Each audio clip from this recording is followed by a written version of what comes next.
Good morning guys, আশা করি আপনারা সবাই ভালো আছেন। আজকে আমরা এসেছি মঙ্গলদৈ ঘাটপার মাছ ধরতে। এখন আমরা মাছ ধরে বাড়ির দিকে রওনা দিছি। দেখেন গাইস, এখানকার নদীটা অনেক বড়। এখন আমরা নদীটা নৌকা দিয়ে পার হইতেছি।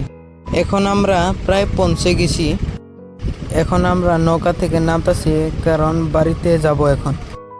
এই যে আরো আমাদের বাকি ভাইগুলো আরো লোকজন নামতাছে নৌকা থেকে। এখন আমরা মাছের হান্ডিটা নামাইতাছি। মাছের হান্ডিটা অনেক ভারী, কারণ বহুত মাছ পাইছি ইনশাল্লাহ। দেখেন গাইস, আমরা কতগুলো মাছ পাইছি। এতগুলো মাছগুলো পেয়ে আমাদের অনেকই আনন্দ লাগছে, কারণ আমরা বহুত দূর থেকে এসেছি।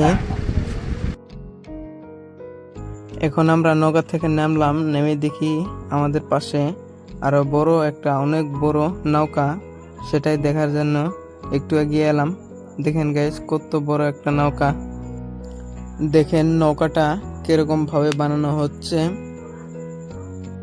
দেখেন গাইস, নৌকাটা কিরকম ভাবে বানানো হচ্ছে। আমরা আগে কখনো নৌকা বানানো দেখি নাই, সেটাই দেখার জন্য একটু এগিয়ে এসেছি। আশা করি আপনারাও দেখতে পারবেন এই ভিডিওতে নৌকা কিভাবে বানানো হয়। নৌকাটা দেখে আমার ভালোই লাগলো।